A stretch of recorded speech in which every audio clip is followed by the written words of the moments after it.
नमस्कार दोस्तों, आपका नेशनल और इंटरनेशनल करंट अफेयर्स की क्लास में मैं हार्दिक स्वागत करता हूं। चलिए शुरुआत करते हैं आज के करंट अफेयर्स की बातचीत। दिन प्रतिदिन आप लोगों के साथ बातचीत होती जा रही है और आज हम लोग बातचीत कर रहे हैं कुछ इंपॉर्टेंट सवाल जो आपके एग्जाम की दृष्टि से इंपॉर्टेंट है उनके बारे में।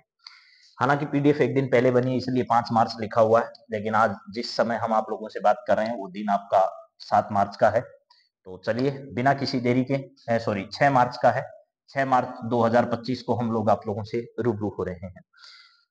सबसे पहला सवाल आप लोगों की स्क्रीन पर जो आ रहा है वो क्या है, जरा देखिएगा। यहाँ पर पहला सवाल है कि नदी डॉल्फिन के पहले सर्वेक्षण के अनुसार भारत में किस राज्य में सबसे ज्यादा डॉल्फिन है। और आप लोगों ने गंगा डॉल्फिन के बारे में तो जरूर पढ़ा होगा।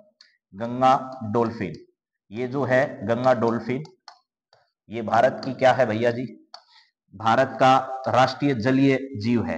क्या है जी, जलीय जीव है। और वो भी कौन सा जलीय जीव, राष्ट्रीय जलीय जीव है, राष्ट्रीय जलीय जीव है, ऐसा आपको ध्यान रखना है।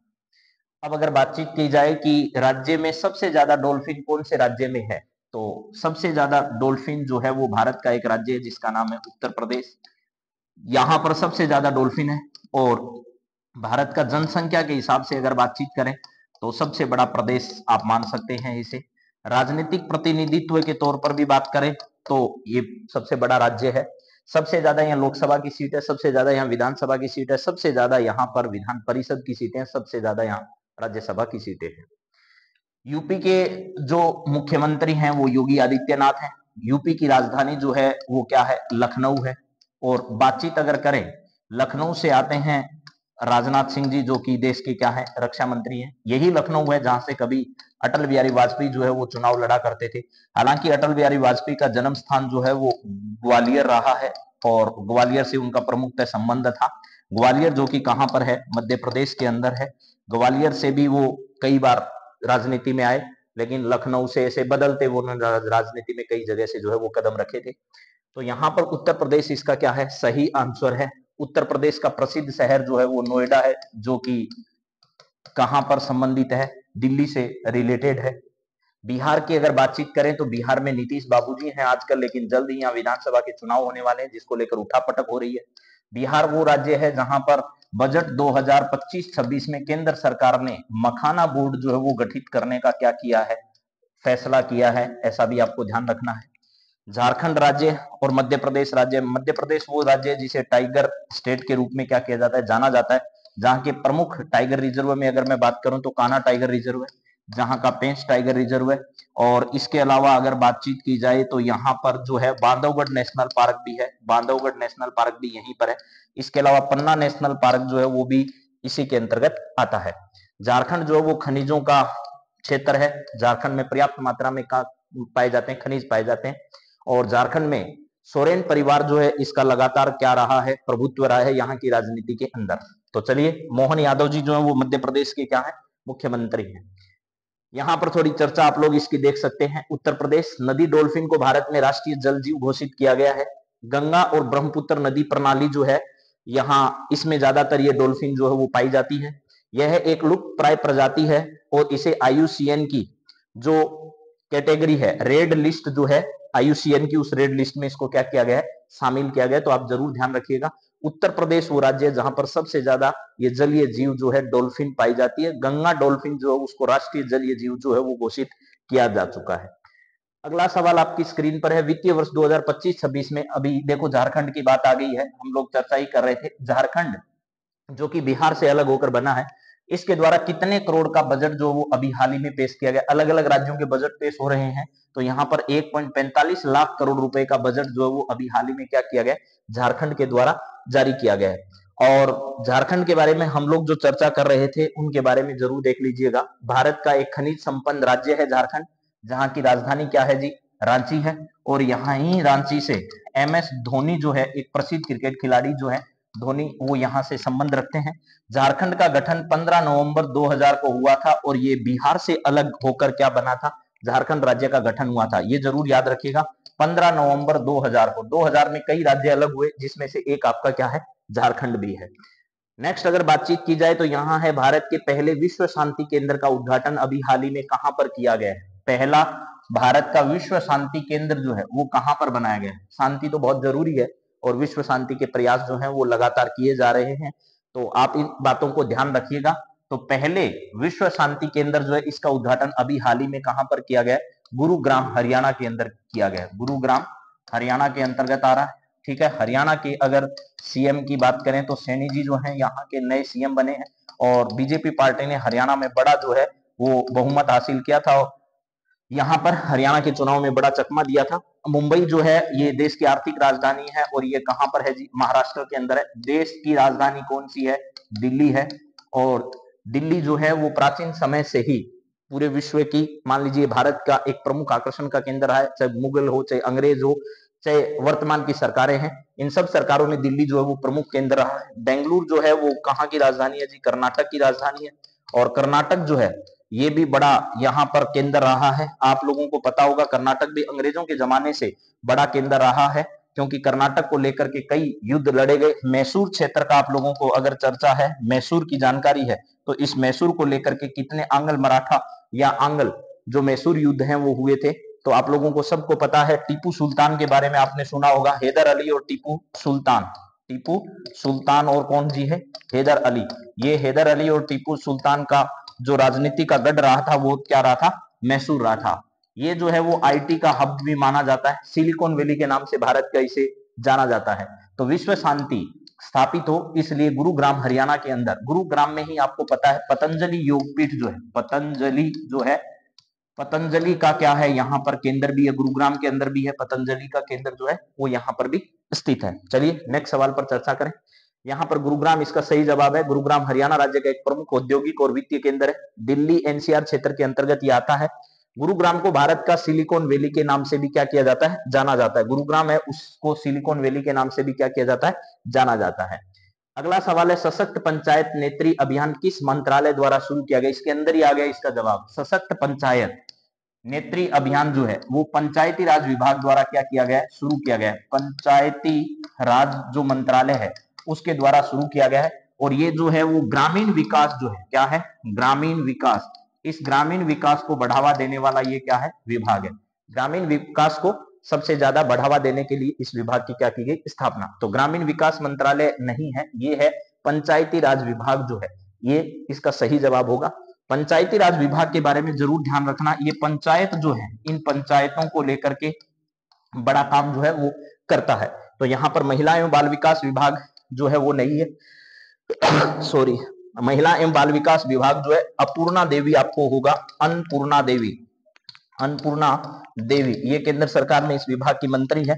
कृषि मंत्रालय और पंचायती राज विभाग और ग्रामीण विकास मंत्रालय, तो सॉरी साहब, चलिए इसके बारे में बात करते हैं अब। और यहाँ पर सही जवाब है पंचायती राज विभाग। और भारत में स्थानीय स्वशासन की प्रणाली है और 73वें संविधान संशोधन अधिनियम 1992 के तहत पंचायती राज संस्थाएं जो है इनको संवैधानिक दर्जा क्या किया गया था? प्रदान किया गया था।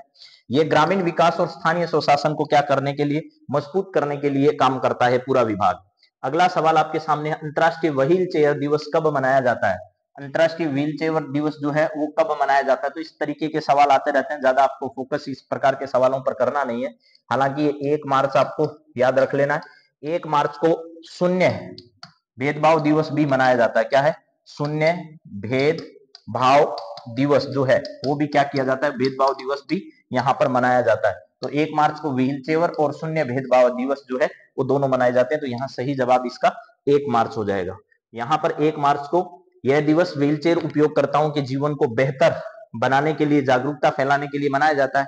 जो दिव्यांग लोग हैं उन लोगों के लिए या व्हीलचेयर का उपयोगकर्ता जो है उनके लिए जागरूकता फैलाने के उद्देश्य से मनाया जाता है। यह दिवस पहली बार 2008 में मनाया गया। यह दिवस विकलांग व्यक्ति या दिव्यांग व्यक्तियों के अधिकार और समानता के प्रति जागरूकता फैलाने वाला दिवस जो है वो है। इसके बाद अगर 6 नंबर सवाल पर बात करें तो वह है, इसरो किस टेलीस्कोप को लॉन्च करने की तैयारी कर रहा है अभी? टेलीस्कोप जो है वो बहुत अच्छी चीज है, आप लोगों को भी पता होगा। तो हब्बल टेलीस्कोप नहीं है भाई, जेम्स वेब टेलीस्कोप नहीं और चंद्र टेलीस्कोप नहीं। इसका सही आंसर जो है ये वाला आपके पास है। तो यहाँ पर इस टेलीस्कोप के माध्यम से इसरो जो है वो लॉन्चिंग करने का प्लान बना रहा है। इसरो के बारे में आप लोग सब जानते हैं। यहाँ इसरो जो है इसका मुख्यालय कहाँ पर है? बेंगलुरु कर्नाटक के अंदर है। बेंगलुरु क्या है? कर्नाटक के अंदर जो है वो इसका मुख्यालय है। आपको पता होगा 15 अगस्त के दिन इसकी क्या की गई थी, स्थापना की गई थी। 1969 जो है यहाँ पर इसरो की स्थापना की गई। इसरो का नया चेयरमैन किसको बनाया गया है, नया चेयरमैन किसको बनाया गया, ये जरूर बताइएगा, आप लोगों से ये सवाल है। तो इसरो जो है अभी हाल ही में अपने 100 मिशन जो है, क्या है, 100 मिशन पूरा कर चुका है। हालांकि कुछ तकनीकी खराबी की वजह से अंतिम जो मिशन हुआ था उसमें कुछ असफलताएं भी भारत को लगी है, लेकिन आने वाले समय में भारत बड़े काम जो है वो करने जा रहा है। अभी आपको पता होगा भारत गगनयान मिशन जो है, गगनयान, इस गगनयान के माध्यम से अंतरिक्ष में क्या भेज रहा है, नागरिक मिशन हमारा जो है वो सफल होने जा रहा है।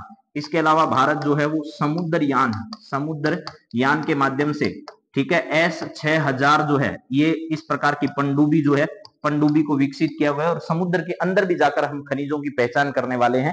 ये भी भारत का एक अच्छा कदम इसमें माना जा सकता है। चलिए नेक्स्ट सवाल पर बात करते हैं। यहाँ है ये टेलीस्कोप, आपको बता ही दिया है। और अगर और बातचीत मैं करूं तो ये लिखा है इसरो भारतीय अंतरिक्ष अनुसंधान संगठन, भारत की राष्ट्रीय अंतरिक्ष एजेंसी और दुनिया के ताकतवर अंतरिक्ष एजेंसियों में इसकी गिनती की जाती है। इसकी स्थापना मैंने बता दी 15 अगस्त 1969 को की गई थी और इसरो ने चंद्रयान और मंगलयान जैसे महत्वपूर्ण मिशन पूरे किए और गगनयान की सफलता के लिए लगातार क्या कर रहा है, काम कर रहा है।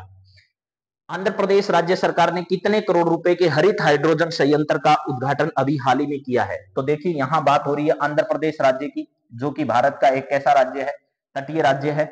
और आंध्र प्रदेश से बाद में अलग होकर कौन सा राज्य बना, तेलंगाना राज्य बना। कौन सा, तेलंगाना राज्य जो है वो इससे अलग होकर बना। ये कह रहा है कितने करोड़ का हरित हाइड्रोजन संयंत्र जो है इसका उद्घाटन किया है। तो यहाँ पर 1000 करोड़ रुपए जो है ये राशि इस पर क्या की गई है, खर्च की गई है हरित हाइड्रोजन संयंत्र को लेकर। और राजस्थान वो राज्य है जिसने क्या किया है, राजस्थान वो राज्य है जिसने अपना पहला ग्रीन जो बजट है, ग्रीन जो बजट है वो क्या किया है, पहला प्रस्तुत किया है। यानी भारत का पहला राज्य जिसने अपना पहला ग्रीन बजट प्रस्तुत किया है, ऐसा राज्य कौन सा है, राजस्थान है। तो यहाँ पर ध्यान रखिए ग्रीनरी जो है उसको विकसित करने के लिए, पर्यावरण प्रदूषण को कम से कम करने के लिए, पर्यावरण को होने वाले नुकसानों को कम करने के लिए इस प्रकार की पहल जो पूरे देश भर में की जा रही है। चलिए यहाँ पर 1000 करोड़ रुपए की राशि है। हरित हाइड्रोजन एक स्वच्छ ऊर्जा स्रोत है जो पानी के इलेक्ट्रोलिसिस उत्पन्न होता है। आंध्र प्रदेश की राजधानी क्या है, वर्तमान में अमरावती है, क्योंकि हैदराबाद जो है वो कहाँ चला गया है, हैदराबाद जो है ये चला गया है कहां पर भी, तेलंगाना के अंदर, तेलंगाना के अंदर हैदराबाद चला गया। हैदराबाद का जो शासक होता था उसे पहले निजाम कहा जाता था। क्या कहा जाता था, निजाम कहा जाता था। तो आपको पता है अंग्रेजों के खिलाफ एक तरफ मराठे थे, एक तरफ निजाम था और एक तरफ मैसूर रियासत हुआ करती थी। इनके बीच में संघर्ष चला और अंग्रेजों ने मराठाओं और निजाम को अपने पक्ष में किया और मैसूर के खिलाफ किया, लेकिन उसके बाद भी जो है वो जल्दी से उनको हरा नहीं पाए और अंतिम मैसूर आंगल युद्ध जो था उसमें इनको हालांकि सफलता जो है वो हासिल हुई थी। यह राज्य भारत के दक्षिण पूर्वी तट पर क्या है, स्थित है। दक्षिणी पूर्वी तट पर, यहां पर जैसे ये भारत का मैप आपके पास है, तो यहां पर जो राज्य तटीय राज्य बनाता है उड़ीसा से नीचे, वो आपका कौन सा है, आंध्र प्रदेश राज्य है। स्वावलंबी पहल किस मंत्रालय द्वारा अभी हाल ही में शुरू की गई है? स्वावलंबी अगर आपको बनना है तो आप लोगों को पता है अपने कौशल का विकास करना होगा, तो यहाँ सही आंसर है कौशल विकास एवं उद्यमिता मंत्रालय द्वारा एक स्वावलंबी पहल की शुरुआत की गई है। वित्त मंत्रालय में सीतारमण जो है, निर्मला सीतारमण जी वो है, और इन्होंने अभी हाल ही में जो है वो बजट प्रस्तुत किया था।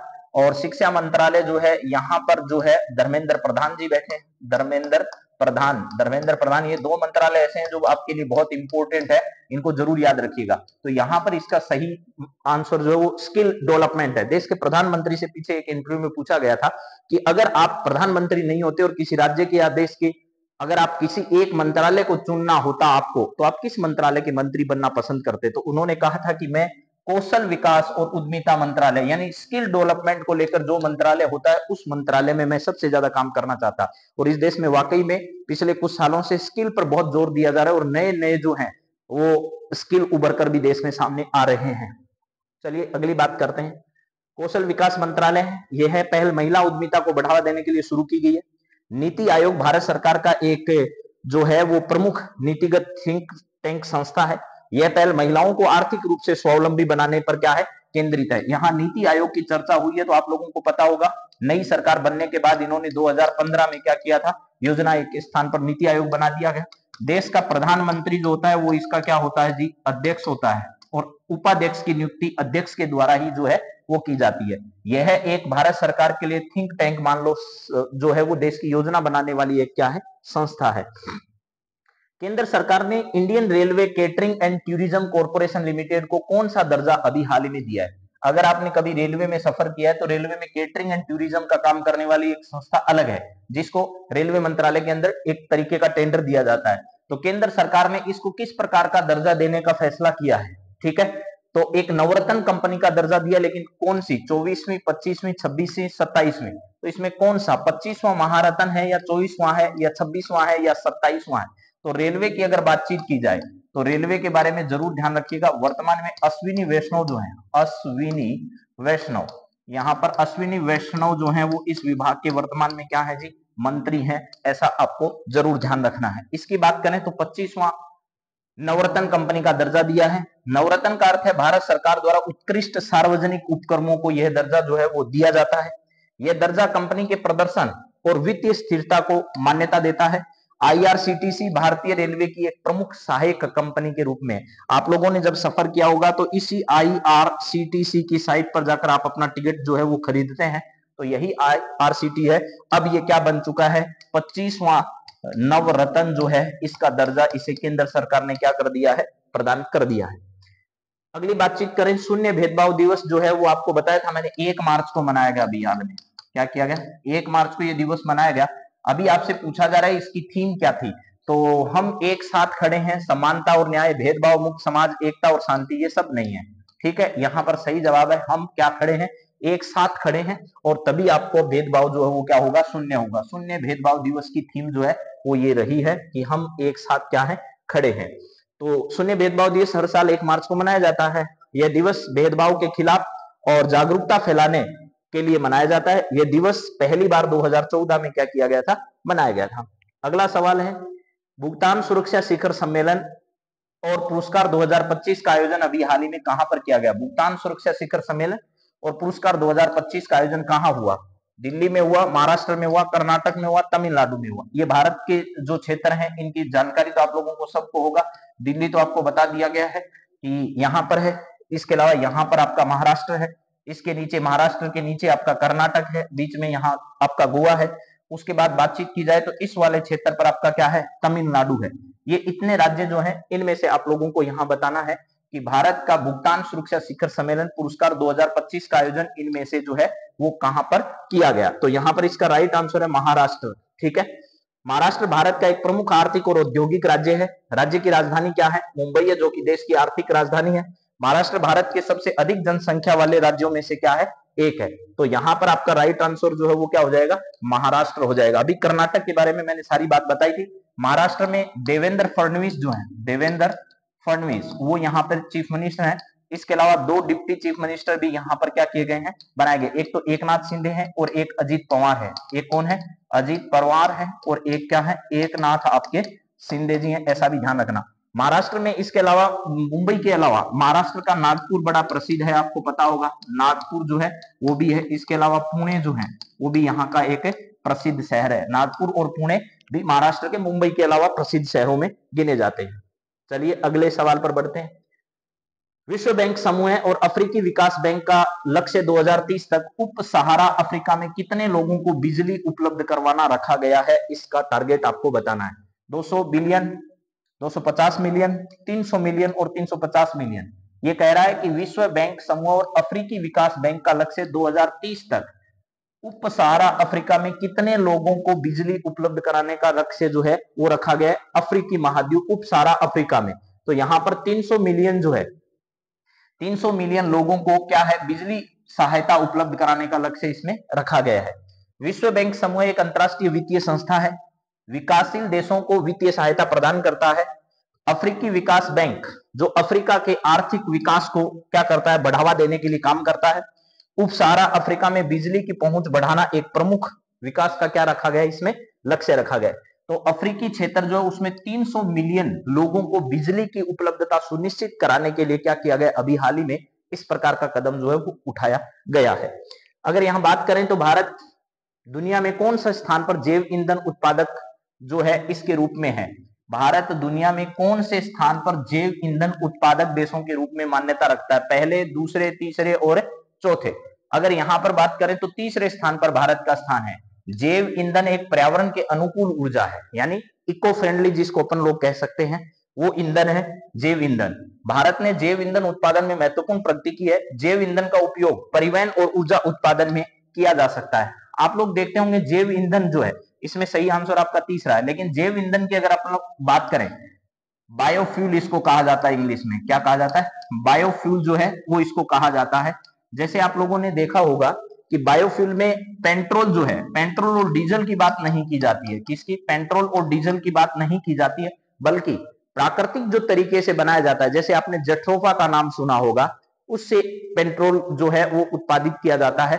इस प्रकार के ईंधन जो होते हैं, ठीक है, उनको क्या कहा जाता है? जैव ईंधन की श्रेणी में रखा जाता है। चलिए इसके बाद अगला सवाल और आज का, मध्य प्रदेश राज्य सरकार ने किसानों को कितने रुपए स्थायी बिजली कनेक्शन प्रदान करने की अभी हाल ही में घोषणा की है? मध्य प्रदेश राज्य सरकार ने किसानों को कितने रुपए में स्थायी बिजली कनेक्शन, यानी अगर आपको एक स्थायी बिजली कनेक्शन लेना है तो कितने रुपए में आपको मिल पाएगा ये कनेक्शन? तो हम बात किसकी करें? मध्य प्रदेश की। मध्य प्रदेश में मोहन यादव जी जो है वो है, और किसानों के लिए इन्होंने एक बड़ी सौगात दी और इन्होंने कहा 5 रुपए में आपको बिजली कनेक्शन जो है वो मिलेगा। मध्य प्रदेश भारत का एक प्रमुख कृषि प्रधान राज्य है।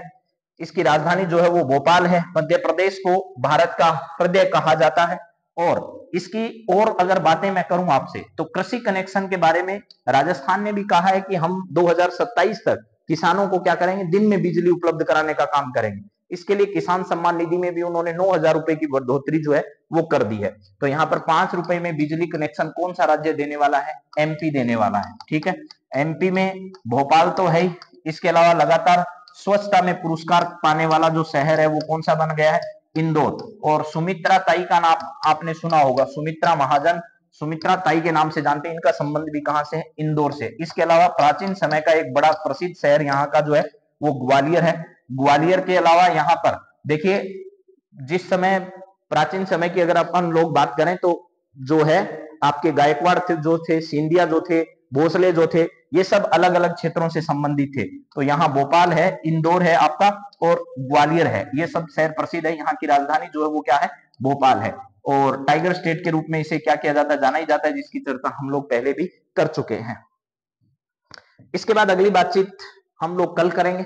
आज आप लोगों को क्लास अटेंड करने के लिए थैंक यू वेरी मच, और अगली क्लास में आप लोगों से वापस मुलाकात करेंगे कुछ नए सवालों के साथ, नए मुद्दों के साथ। तब तक जय हिंद, जय भारत।